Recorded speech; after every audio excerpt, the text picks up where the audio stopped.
dün ateşkes açıklandı. Daha doğrusu bir müzakerenin gerçekleştiği bir anlaşmanın olduğu açıklandı.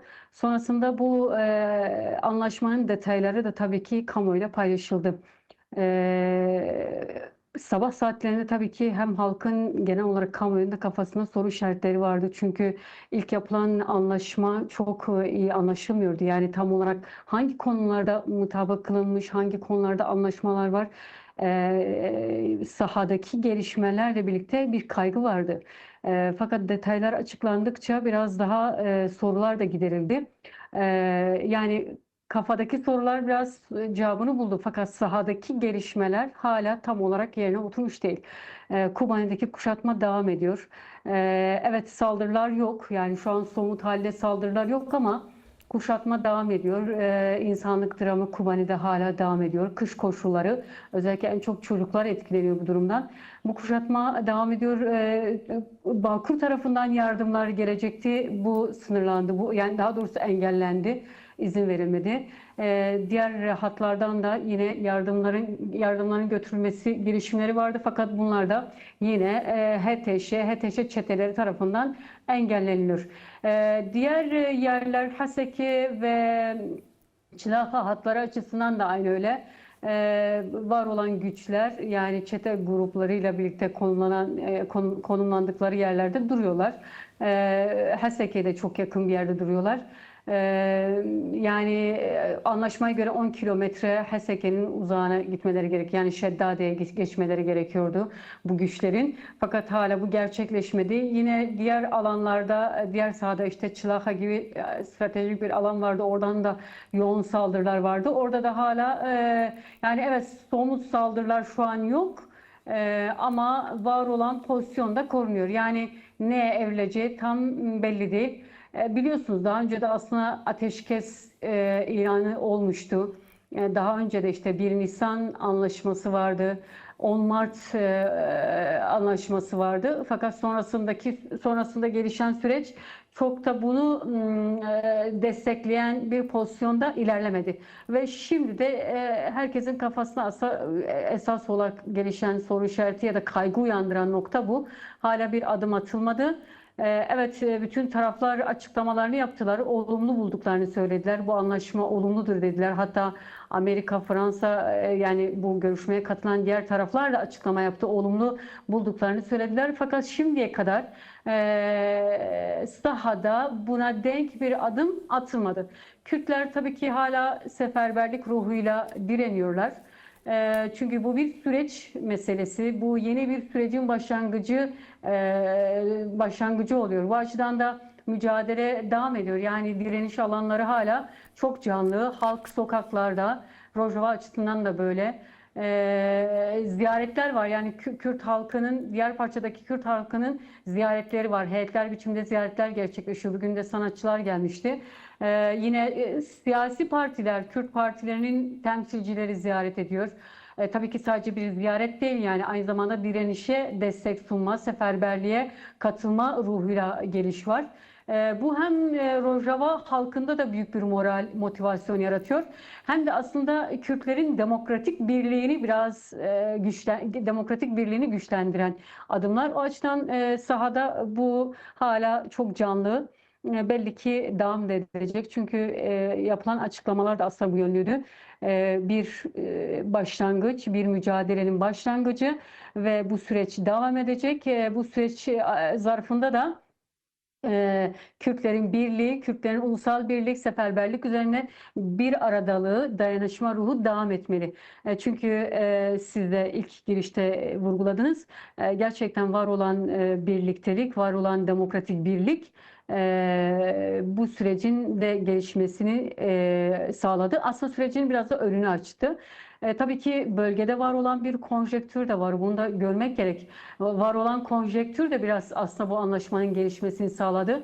Bu sadece HTŞ'nin çok istediği ya da işte Türkiye Devleti'nin olumladığı ya da işte Amerika'nın veya İsrail'in, İngiltere'nin de arkasında durduğu bir durum değil. Şimdi bölgede de konjektür değişiyor. DAEŞ yenilendi. DAEŞ'i tekrar sahaya sürdüler. On binlerce DAEŞ'i sahada şu an yani. Ve her an her yerde yerde saldırı olabilir. Irak'ta yine işte Başur Kürdistan'a dönük, yani Kürtler yine hemen hemen her yerde şu an tehdit altında. Tabii ki Türkiye'de bu konuda bence risk noktasında duruyor. Şimdi var olan konjektür aslında biraz da bunu gerektiriyor. Eğer Rojava Kürdistan'da savaş devam ederse, savaş işte Halep'teki gibi aynı dozajda devam ederse, aynı soykırım zihniyetiyle ve saldırılarıyla devam ederse, yani bölgeyi daha farklı bir duruma evreyebilir, yani çevirebilir. O açıdan da var olan konjektür, aslında Rojava'daki durum var olan konjektürü de etkiledi. Anlaşma belki de bunun üzerinden gelişti. Ama bunu da söyleyelim, yani sahada gelişmemesi durumunda yani bu savaş tekrar başlayacaktır. Evet. Çünkü yani yapılan saldırılar karşılıklı bir güven kırılması da yarattı. Özellikle Kürt halkında çok ciddi bir güven kırılması yarattı. Yarılma var yani şu an. Hem Arap toplumuna karşı, aslında Arap toplumu diyorum ama aslında HTŞ'nin bütünlüğüne karşı, o çete koalisyonuna karşı bir güven kırılması yaşadı. Ve tabii ki Türkiye bu saldırıların içerisinde somut yer aldığı için Türkiye'ye dönük çok ciddi bir güven sarsılması yaşadı. O açıdan sahada somut adımlar bu anlaşmanın önünü açacaktır. Peki bir Yani soru şu daha. durumda Evet. bir adım atılmış değil. Yani bir soru daha, tabii Der Haper örneği var önümüzde. Hani ondan önce birçok anlaşma ama en önemli Der Haper örneği vardı. Yani çekilme aşamasında saldırı gerçekleşti. Şimdi senin bu konuda görüşünü merak ediyorum. Yani benzeri bir provokasyon ve mutabakatı boşa çıkartma girişimi tekrardan mümkün olabilir mi? Yani çünkü karşımızda bir devlet, oturmuş bir hükümet yok, bir çete koalisyonu var. Arkasında yeminli bir Kürt düşmanı Türk devleti var.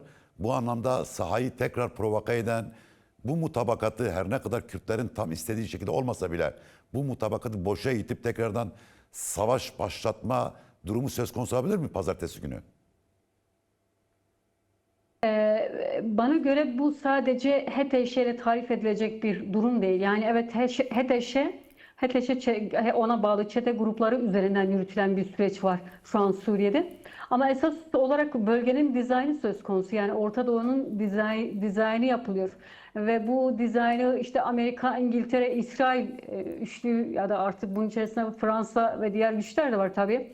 Ama bunun öncülüğünde bir dizayn çalışması yürütülüyor ve bu hesaplar üzerinden Kürtlere saldırılar gerçekleşti.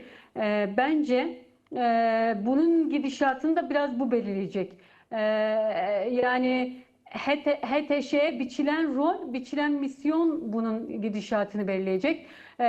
Ve bunlar çok samimi güçler değil, onu bilirim yani. Kendi hesapları için, kendi planları için, kendi çıkarları için herkesi kurban edebilecek potansiyele sahipler. Biliyorsunuz Kürtler mesela DAEŞ'e karşı verdikleri mücadeleyle, verdikleri savaşla aslında bütün insanlığın onurunu kurtardılar.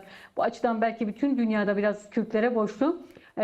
Amerika'da aslında biraz itibarını Kürtler üzerinden kazandı. Mesela Kobani'de bunu gördük. NATO kurumsal olarak Beyin ölümünü gerçekleştirmişti. Bunu Fransa Başkanı da söylemişti. Macron kendisi de söylemişti. Beyin ölümünü gerçekleştirdi NATO diye. NATO'yu da biraz Suriye üzerinden canlandırdılar. Tekrar hayat vermeye çalıştılar. Aslında kendi itibarlarını, kendi varlıklarını Suriye'de Kürtler üzerinden biraz var etmeye çalıştılar. Şimdi Kürtlere en büyük ihaneti yine bunlar yaptı. Büyük bir komplo var bence Kürtlere karşı. Bu komplo bir ikinci 15 Şubat'ı hatırlatıyor bize. Ve bence bu sadece burada kalmayacak. Yani sadece bu saldırılarla da sınırlı kalmayacak. Türkiye'de bu oyunun içerisinde başka bir oyun kurucu rol üstlenmiş Evet. konumda. O açıdan karşıdaki güçler aslında çok samimi değiller, çok dürüst değiller. Evet, komplo geliştirebilirler. Tekrar bu anlaşmayı boşa da çıkartabilirler. 10 Mart mutabakatında da bunu gördük. 1 Nisan'da da bunu gördük ve daha sonraki bazı ateşkes açıklamaları vardı, orada da gördük. Sizin de bahsettiğiniz üzere Der Hafer'daki olay en sonunda yaşanan ve orada da aynı şey yaptılar. Yani aslında karşımıza duran çete grupları ve çete zihniyeti var.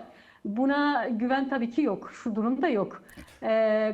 Yani atılacak adımlar, sahada somut atılacak adımlar bu güveni belki geliştirecektir ve bu biraz somut, pratik adımlara bağlı. O açıdan evet, hala bir güven yok. Bir komplo yapabilirler. Arkadan Kürtleri tekrar vurabilirler. Farklı yerlerden de saldırabilirler. Sonuçta DAEŞ'i Irak'a götürdüler. Irak üzerinden Kürtlere saldırı gerçekleştirmek isteyebilirler. Yine İran'a dönük hesaplar var. Herkes şu an tartışıyor. Evet, bir plan var.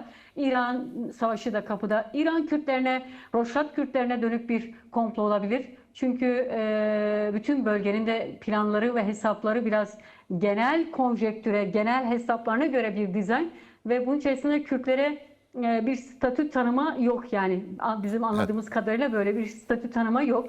Tanımak istemiyorlar. Kürt kimliğini bu yüzyıl içerisinde de yok saymak isteyen bir siyaset var.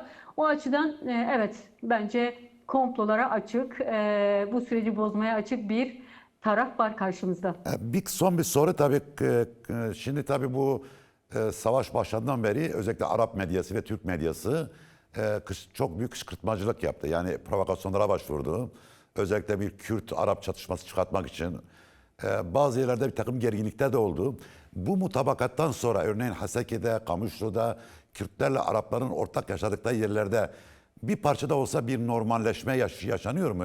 Yani Kürtlerle Araplar arasındaki bu kışkırtmacı dil yerine daha mantıklı bir süreç arıyor mu kendisini? Örneğin Haseki'de yaşayan Araplar ne Yani diyor bu mutabakata? Evvel Cahit, Kürtler, Araplar, Arap toplumuna karşı bir düşmanlık yapmıyor ve bunu da bilelim, yani Arap toplumu da aslında Kürtlere derinliğine bir düşmanlık beslemiyor. Fakat arada bir oyun var, bir hesap var ve provokasyon var. Yani ciddi bir provokasyon var ve bence bunu çoğunlukla da Türkiye yapıyor. Türkiye medyası da zaten bu dili kullanıyor. Çok ırkçı, çok faşist bir dil kullanıyorlar özellikle son dönem.